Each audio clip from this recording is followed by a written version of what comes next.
We are ready to fly, yes. I'd like to call a meeting to order, if I could, please. I gotta get that. Could I have a motion to approve the May 31st, 2023 meetings, please? I'll make a motion to approve.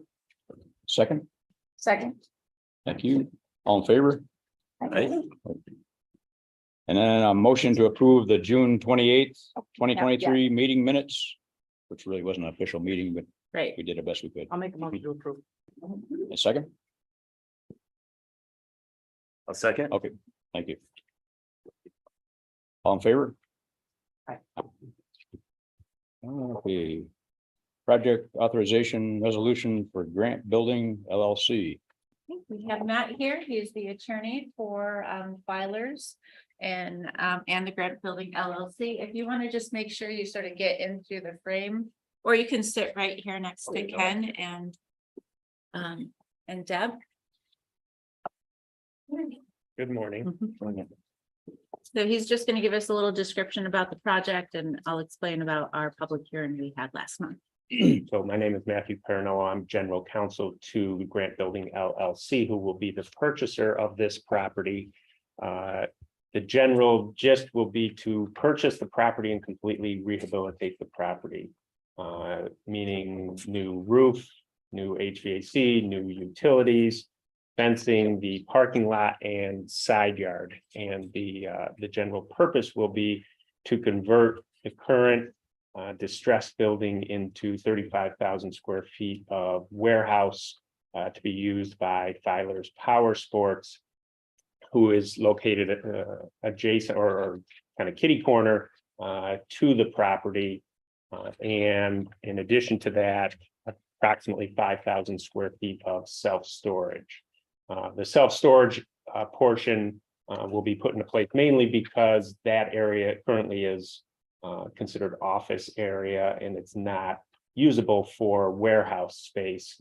The majority owner, Ted Filer, who's currently in California and unable to be here, but if we need him, we can get him on the phone, wake him up.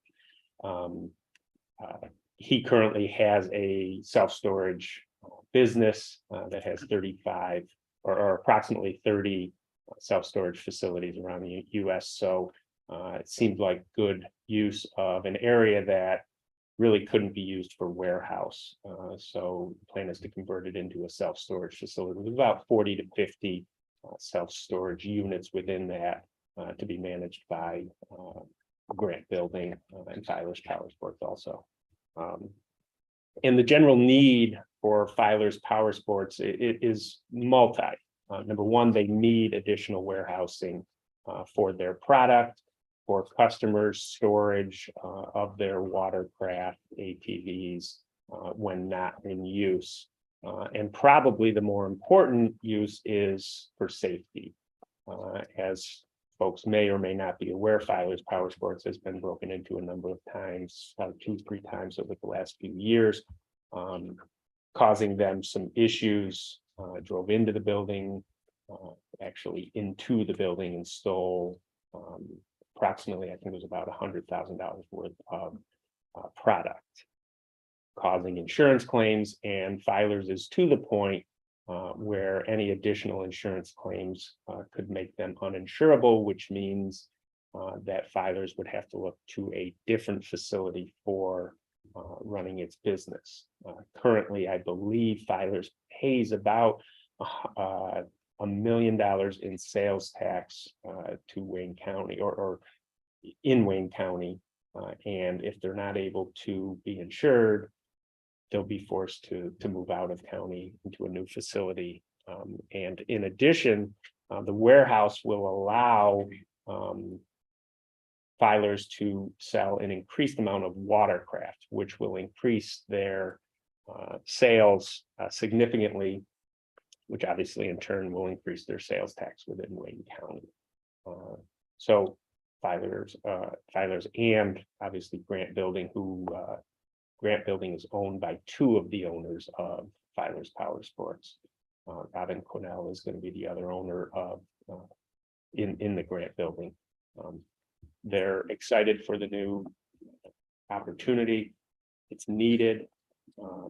I know that in addition to the safety aspect, there will be an additional over, I think it's 3 or 4 years, I can't remember what it was, but there'll be 4 additional employees, Wayne County employees that will be hired each as we increase through the years. There'll be 4 new employees that we anticipate, could be more depending on the warehouse necessity. But currently through the application, we anticipate 4 new employees. So we did have a public hearing on June 26th last month. It was at the town of Macedon. We only had one person from the public attend, Ralph from the Paul Mac School District. He did not have any comments at the public hearing meeting. Does anyone have any questions for? No. You said that Ted Filer is the majority owner in the partnership. Do you have a percentage of his ownership versus Robin Quinnell's?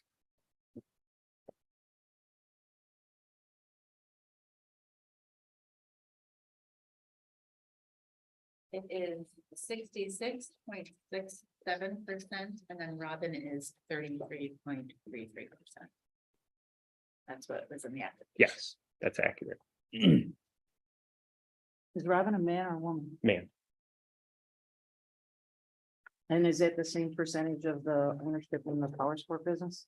no, I believe Ted Filer owns, don't know for 100% sure, but approximately 49% of the of Filer's Power Sports. And then Robin owns the rest, or is there? No, there's a couple of, there's Robin Quinnell, there's Kathleen Quinnell, and then there's a third that I can't remember. I believe it's her name. But he is probably has the most. Correct. shares He has the in Filer. most, yes.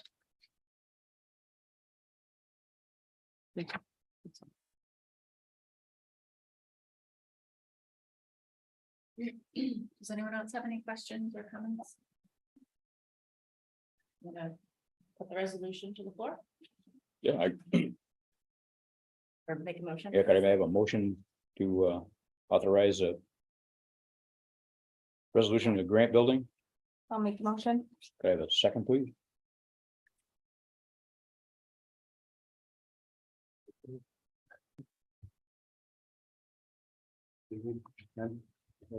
Yeah, I'm just digesting one more line here real quick, sorry. Okay, sure. Let's give him a minute.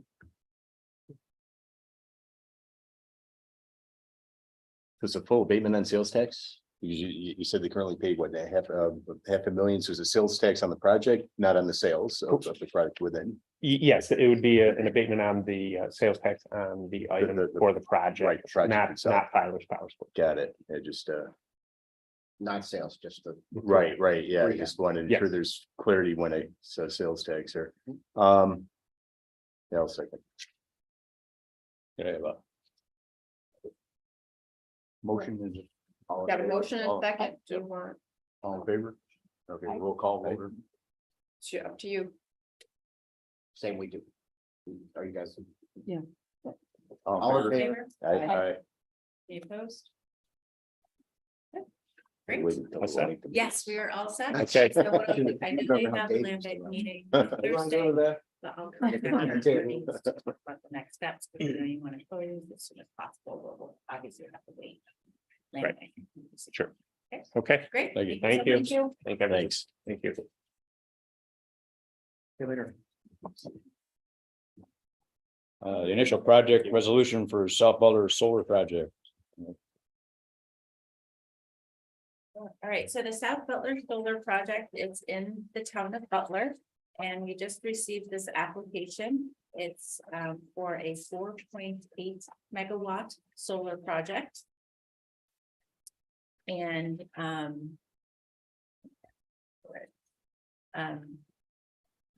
and this will be a new.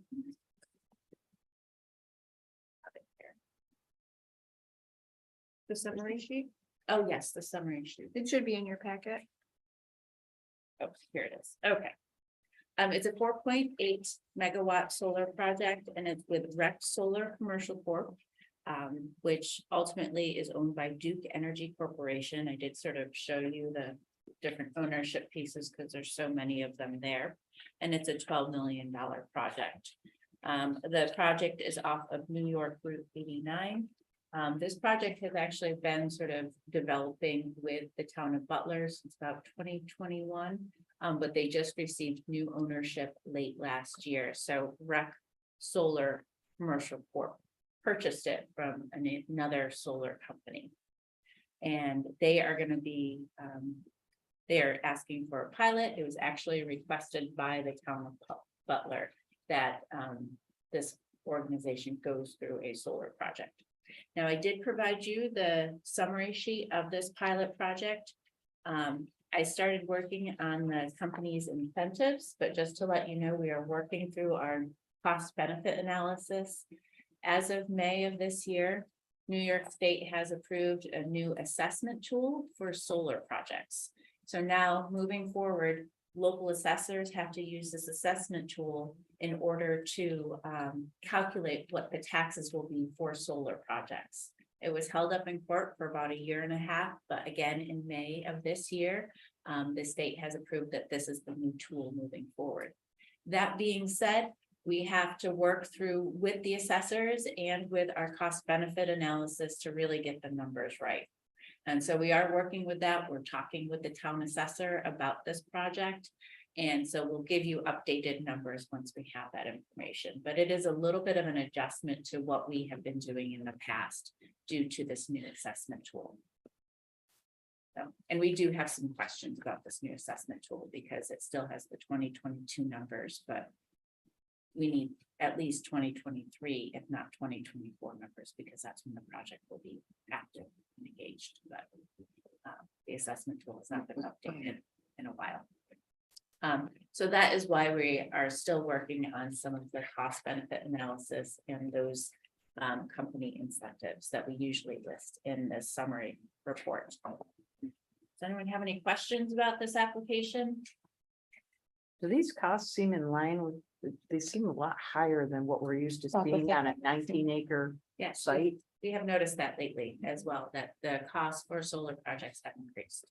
In fact, a lot of them have sort of stalled developing their projects because of the costs. And yes, so we have seen an increase. Brian, would you say this is more than you expected? Absolutely, yeah, excuse me, substantially. Yeah. I think what we've seen was maybe a little over $1 million a megawatt. Typical project cost, which was effectively the basis for the assessment from the assessors over, well, 7 or 8 years. So at $1 million a megawatt, this is like a little more than. About Double. twice Double. as much. Yeah. Yeah. Wow. Yeah, I'm not sure. These are self-reported, so, you know, but at the end of the day, the assessment tool and the pilot, the assessment tool doesn't affect the pilot payments, if you will, right? So our pilot structure is the same. The assessment tool really impacts the benefit provided by the IDA through the pilot.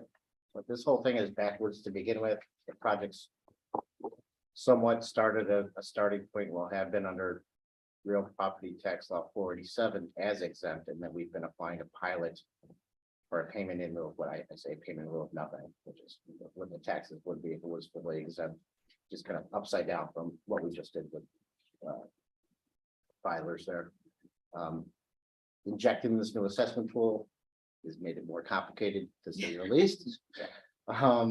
But you know, I think these guys are doing a great job talking to assessors. Everybody's still learning about the application of the assessment tool, whether or not it's applied and adjusted every year for these projects, or there's a basis. The whole tool itself is modeled after a discounted cash flow model. So revenue, excuse me, revenue and expenses relative to the operation of the solar project are the basis for establishing the assessed value. And they take sort of a net present value of future cash flows. My assumption was, or has been, that because we're taking into account future cash flows, that it would establish a assessment that would hold over time. But I think we've talked to at least 2 assessors, if not more, and then there's generally, well, there's confusion out there as to the application of the tool over the period, and certainly for us over the life of the pilot. We are reporting benefits based on pilot payments and what they would be paying in taxes. So it's adjusted every year. That would mean, frankly, considerable more work for us to take into account, but it really, it's, the assessors have to establish the value. We would weigh that against the benefit of the pilot. Outstanding questions on how this applies to existing projects, I'll say that. I'll put it out there.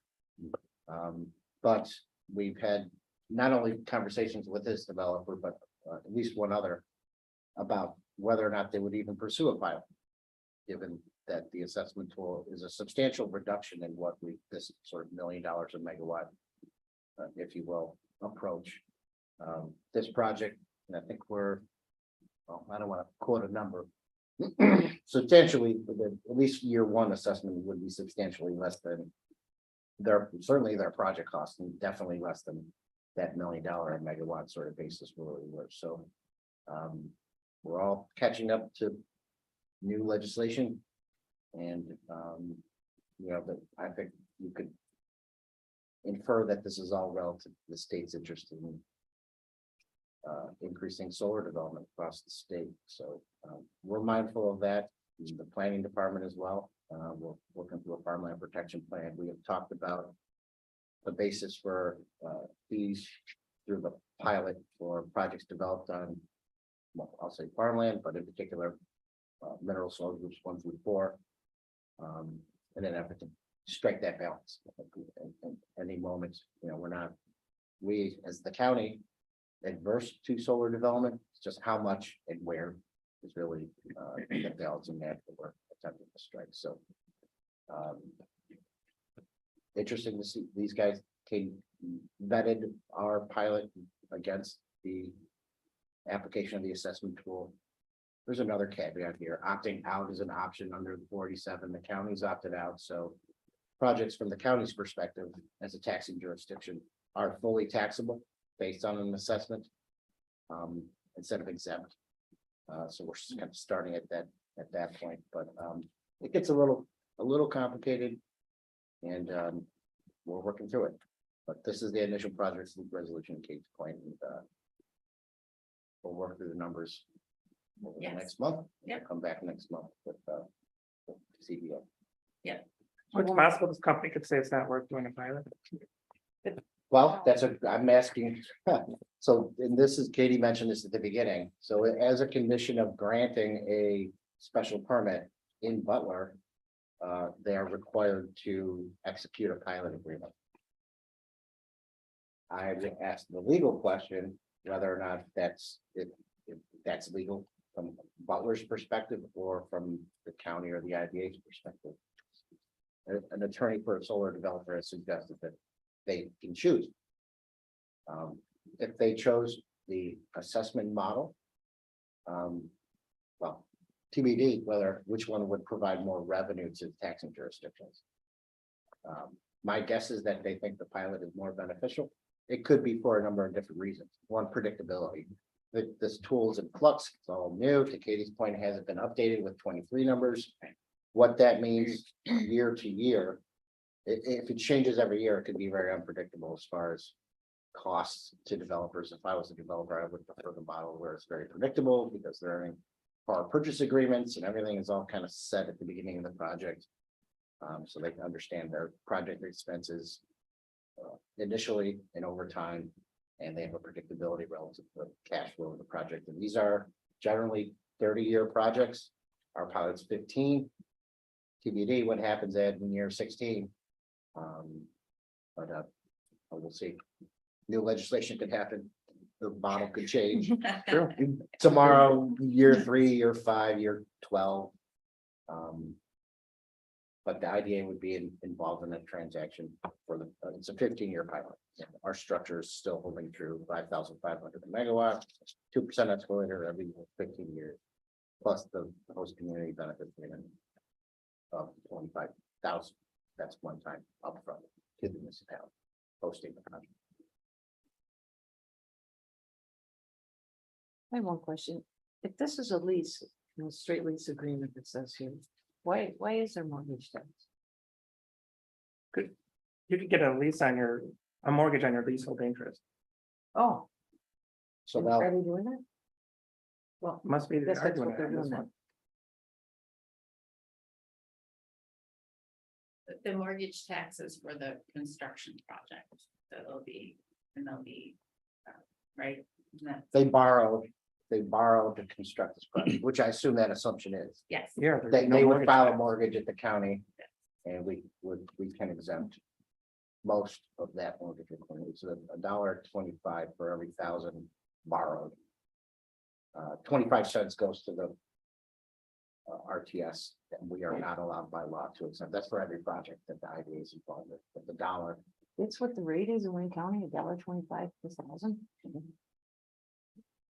Is it, Monocounty is like $4.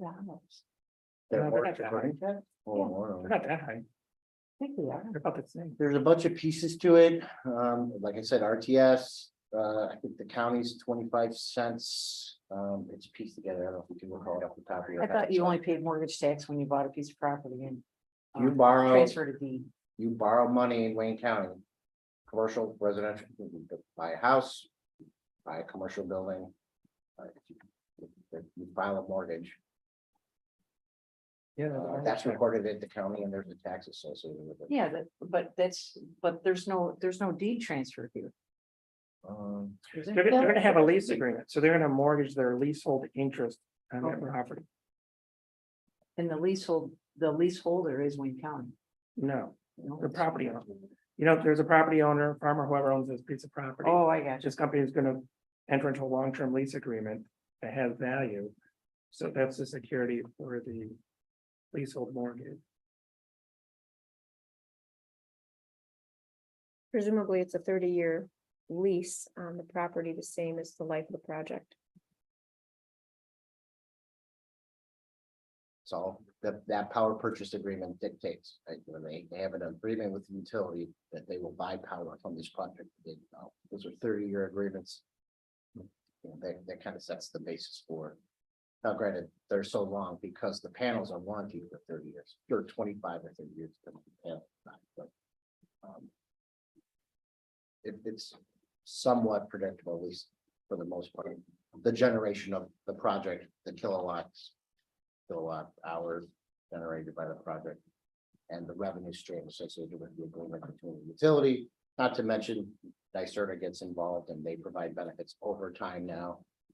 There's a whole model. Want to take a dive sometime.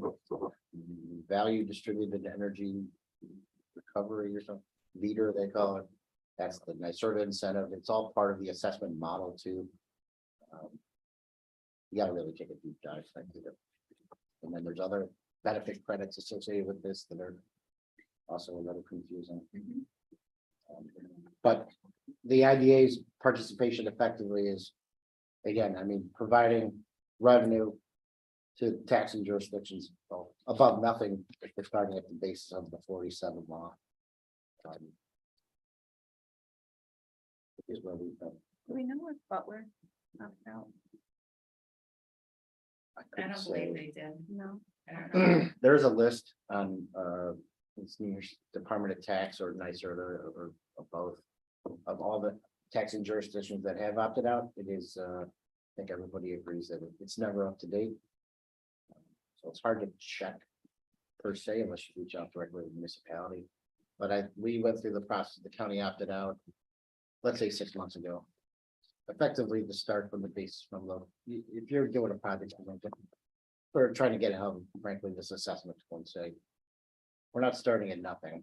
We're starting at taxable. And there's a trigger in the 47 law about notice of taxing jurisdictions and time to reply. If you're opted out, that there's no trigger there. If a project makes a notice of intent to develop a project and they have not opted out and the taxing jurisdiction doesn't reply within 60 days, they can't require a pilot. I was incorrect. Butler did opt out. Opt out. Yes, March of this year. There we So go. that's relatively new. Do we know what school district this is in? Northwood Walker. And I believe they did, I believe. Well, maybe, It's not on this list, but as Brian mentioned, sometimes it's not always up to date. I've advised all don't. taxing jurisdictions that they should opt out. Yeah. So that we're all kind of on the same Mhm. page. But again, there is an outstanding question. I'd be curious about a legal opinion on whether or not a project has the right to choose. Especially if a taxing jurisdiction requires a pilot as a condition of a special permit. I don't know. Well, and I don't Okay, so- remember if it's still on there, but on that page about the assessment tool, they did say municipalities may continue to request a pilot or something like that. Or they have the option of doing a pilot. But what that means, you know. I like where we are, frankly, at the end of the day. Apply, develop your project. There are outstanding questions relative to assessed value and the benefit of a pilot or not, but I think what we have been doing makes sense. It's pretty straightforward. We're acting on behalf of taxing jurisdictions. It provides a predictability to all of it. It could come down to that legal question at some point, whether or not a taxing jurisdiction, municipalities would be involved, and I think we would defer somewhat. Well, legal opinions will have to get applied at some point if a developer decides, you know what, just tax me. And there's any taxing jurisdiction for that matter. I mean, typically 3 involved, right? So the county as one of the 3 not involved in permitting, but if the local taxing jurisdiction, the town says, well, we're not following the assessment model, at least for the first 15 years. We require a pilot, and they say, no. Who wins? I don't know. So just Mhm. on the assessment tool website, it does say no, municipalities will continue to have the flexibility, that was the term I forgot, to negotiate payment in lieu of tax agreements.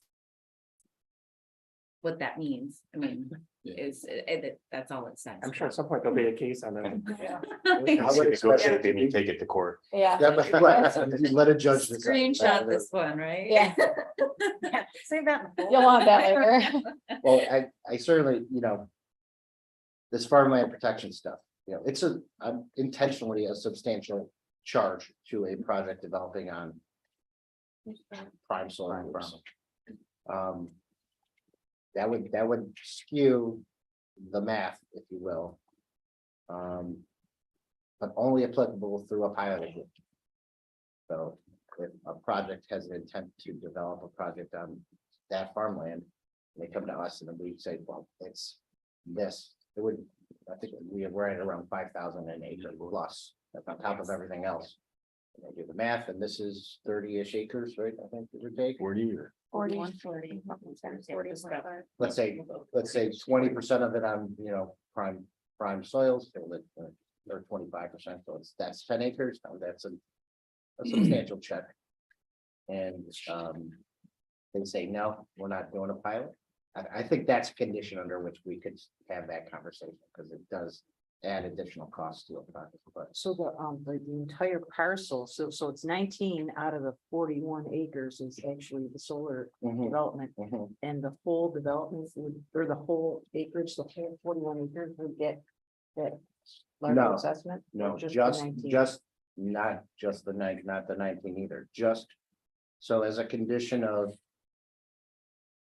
ag and market law, if I'm converting farmland to a commercial use, I'm required to make a notice of intent to ag and markets. That's New York State ag and markets.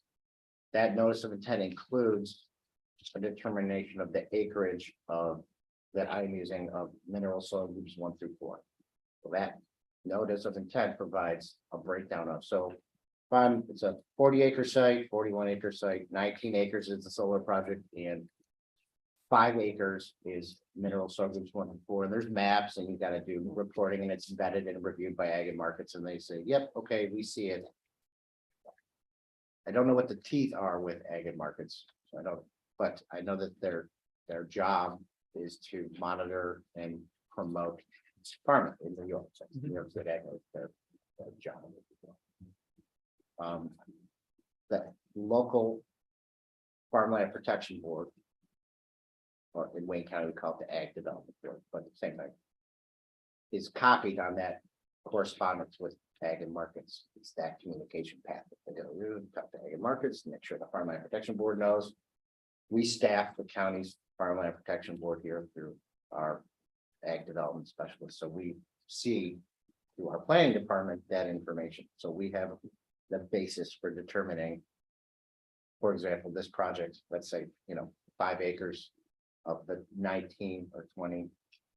We're using round numbers. Is mineral soil groups 1 through 4. And it's vetted and reviewed and approved by Ag and Markets, then we have the basis for applying additional costs. And the intent would be to create a fund where we would be able to purchase development rights on other farmland, so we're striking that balance between the loss of prime soils in the county and the protection of other prime soils in another part of the county. Is that a UTEP change, that charge? We did, yeah, yeah. That's our next topic of discussion. Started doing that, yeah. Yep. And just to let you know, on page 12 of the application, the total impacted MSG 1 through 4 acres of Minnesota area, 19 acres. So it's the The whole solar array. Yeah, not the whole parcel, just the solar occupied area. 40 acres total. 19 actually usable land. So. I think it's so fun, or something like that. Is what I'm thinking. All sorts of interesting conversations going on with this. Questions about, well, what if I have bees underneath my solar panels? Is that still, I'm farming honey? Is that still good? Can we still consider it used for use farmland or? revenue. No, I think the use has changed, to commercial use, yeah. Yeah, you can't be both. You can't be both. Or You can't- can I you can't look if you solar? need it too. So there's a massive amount of money behind solar in New York, like a Yeah. large climate initiative. I'm sure there are people lobbying folks at the state level, which I assume triggered this new assessment tool, where this came from. Never heard of such a thing, frankly. Yeah. State dictating the model that local assessors are using to value property, just never heard of it. I don't even know if the state has the authority to do that. It's a home rule state. I don't. Yeah. I'm sure it's in the state maybe constitution somewhere. I don't, that's again, another lawyer thing where it's like, I don't, there's a company, Operational expenses go into the assessment, Hi. there's all sorts of. school, right? Oh, In year 15, the project value goes negative because inverters convert Okay. solar energy into stuff that can go through light bulbs, like AC to DC conversion. Make it complete over time. They're 15-year, they're warranted for 15 years. So the project's assumption is that in year 15, I've got to replace all the inverters.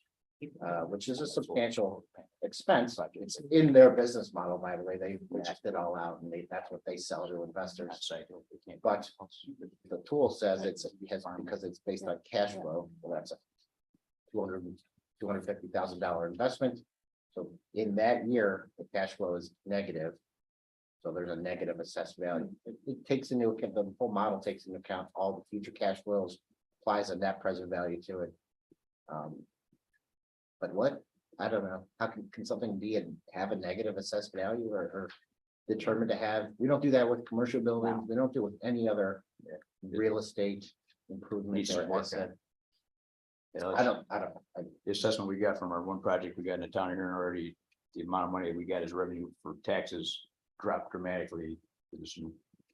yeah. Well, there are outstanding questions relative to the value of land. Now, again, at the end of the day, the revenue associated with the improvement, if under a pilot agreement, is going to stay the same, even with the application of new assessment. There are questions about so we abate the value of the improvement and then we apply the pilot. The land, the underlying land, we never abate that value in any project. This model determines the value of land if purchased or if leased, right? So that's cash flow. So $1,000 an acre, give or take, or whatever the model or their agreement, their lease agreement Like says. 110 divided by 19.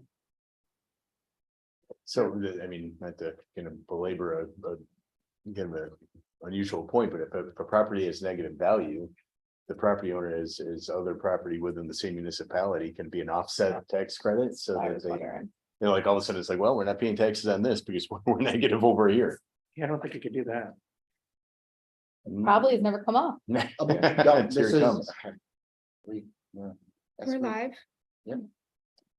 Happy to have conversations Moving. about legislation and we are Yeah. effectively attempting to catch up with what is somewhat loosely determined legislation. Dana and I were just talking this week about the what do they call it? The board, the project. Oh, the- board, Public Subsidy Board. Public Subsidy Board.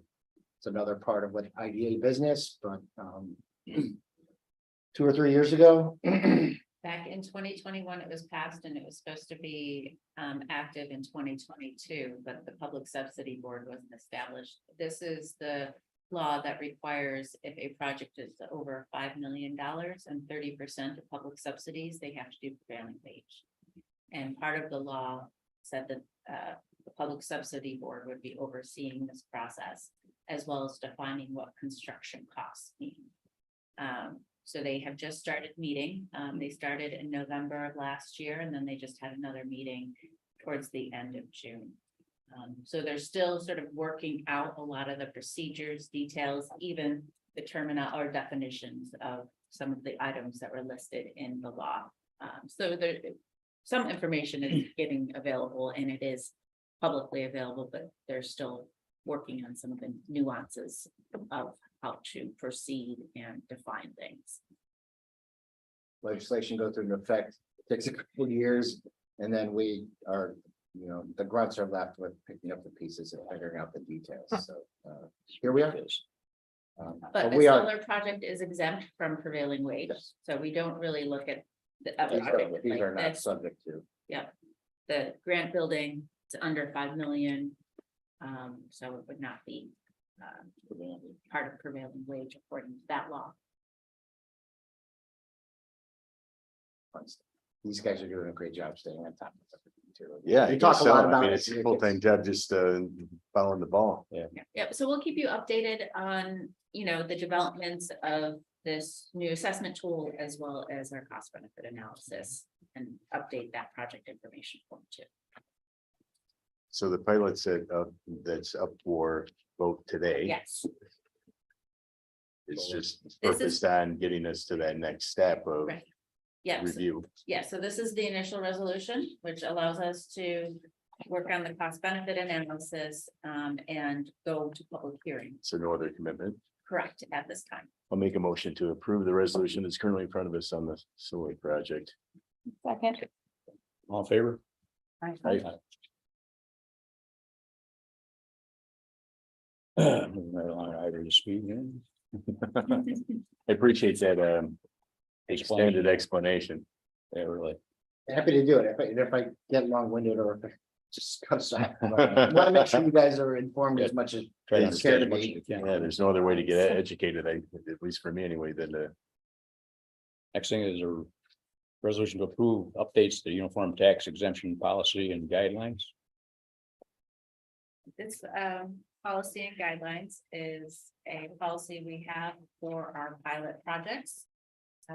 We recently provided this policy and guidelines to the governance committee in May, and they recommended it to move forward. As part of that process, because it is our UTEP, we also have to inform the tax jurisdictions, the affected tax jurisdictions. So before the June meeting, I emailed all of the towns, county, villages, and school districts, the appropriate representative, to inform them of these edits and to provide any comments, because we need to seek input from them. We did receive a letter of support from Sodix, from the village. And we also received, Brian received some correspondence from Clyde Savannah. They were all very positive.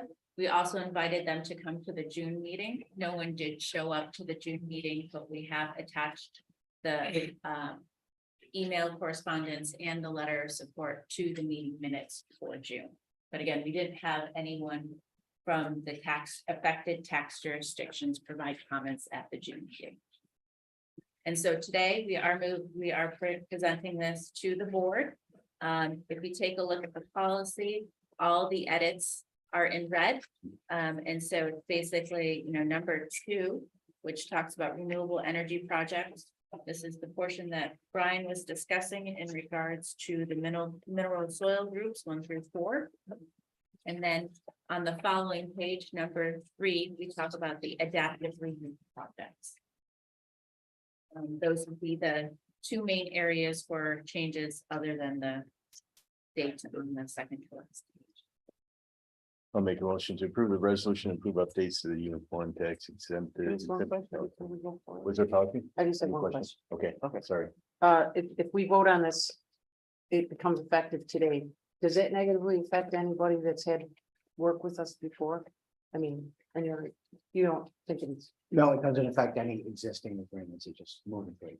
Including the one that was just passed, right? and it's, Well, it was just an initial project resolution, it doesn't, nothing's done yet, okay, so, but it would potentially impact any agreement entered into agreement, not resident, right? So the resolution to move forward with presenting a project to the public is just that.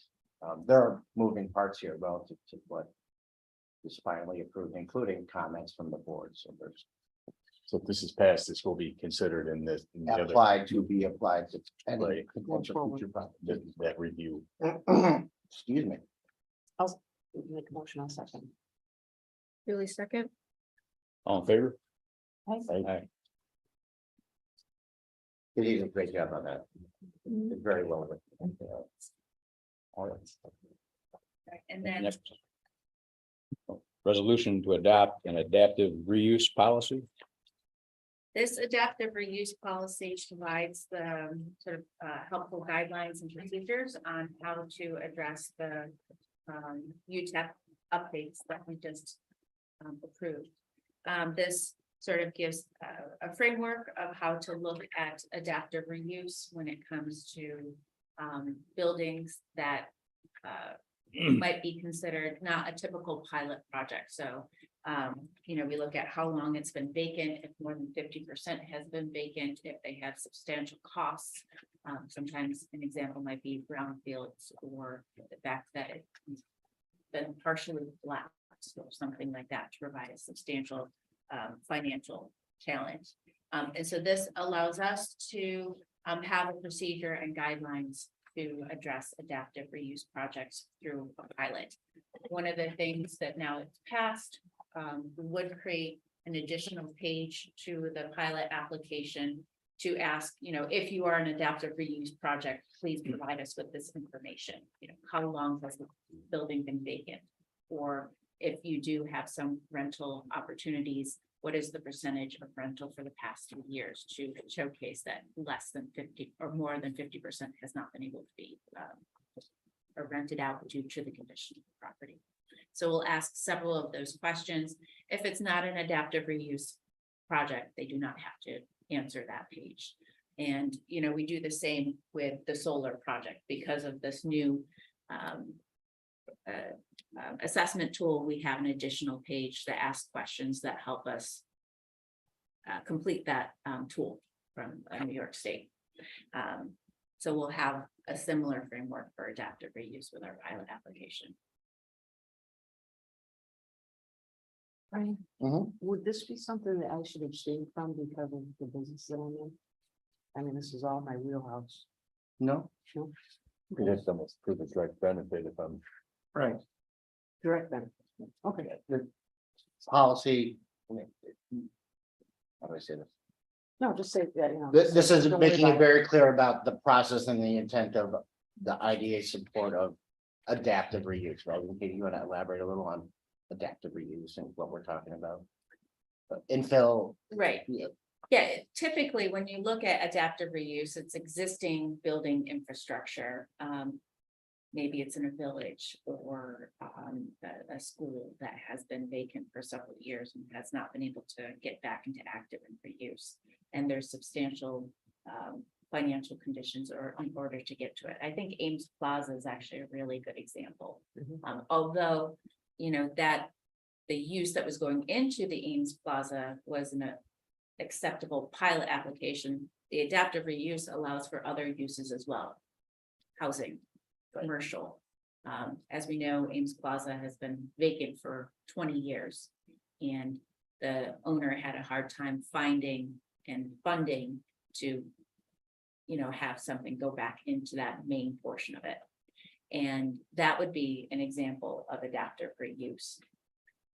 And it's basically utilizing the pilot opportunity to also include other potential uses. Typically, we do manufacturing, but sometimes through adaptive reuse, you could also do commercial or housing or other projects. But again, they'd have to prove that there's been a burden to this particular property and existing building. Being explicit about our intent and giving us a policy to follow when potentially applying. So we're not just subjectively applying potential pilots to projects that are typical industrial projects. So very well written as well. Well done.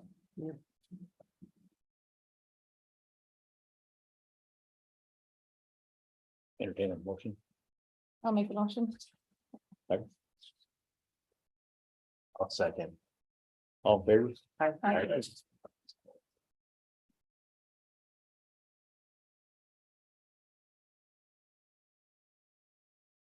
James. So up on the screen. Up on the screen are your account balances as of the 12th, which is 1 week prior to the early board meeting this month. I did just notice I forgot to remove the CD right there that matured. I will remove that for next month. Next page is the budget versus actuals. In summary, for this, the IDA is doing phenomenal. We are pretty much above expected net income through July. Everything is increasing. So like the interest income here, which is your checking and your savings, your CD, it increased from 88% in June up to what is that, 99? One. Is it 87? Well, we'll go next one. Yeah, thank you. That's better. Same thing with fee income. So the Self Butler, we did send out a application fee. So when that is paid, that will be adjusted here.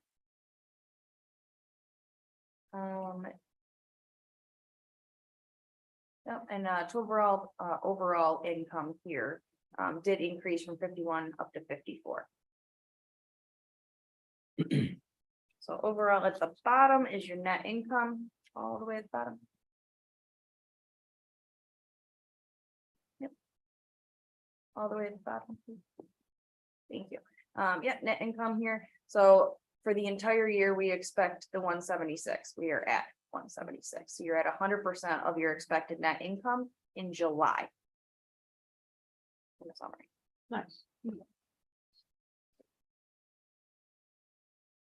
The final statement down here, we expect an increasing income trend with a consistent expense trend, meaning we still expect more income to keep coming in while we're still expensing the normal budgeted items out. Long story short, we have a lot of money, so if you have some projects in mind, let us know.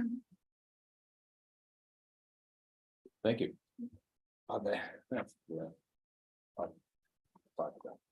Potential application of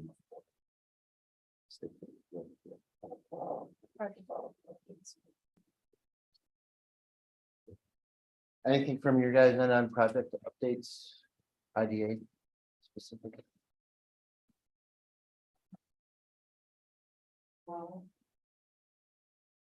We'll cover everything in EDC. No, we'll get into in EDC, but just another, we should be very close to closing on the sale of the IDA property in Ontario there. waiting on final approval of the stormwater management plan from AP Enterprises, but it's all been approved at the town level, which is a contingency within our sale agreement that they get a final approved project. So once that gets approved, we'll be When are they anticipating that? soon. It's when the answer I get from the land development, I think the site engineer for the owner.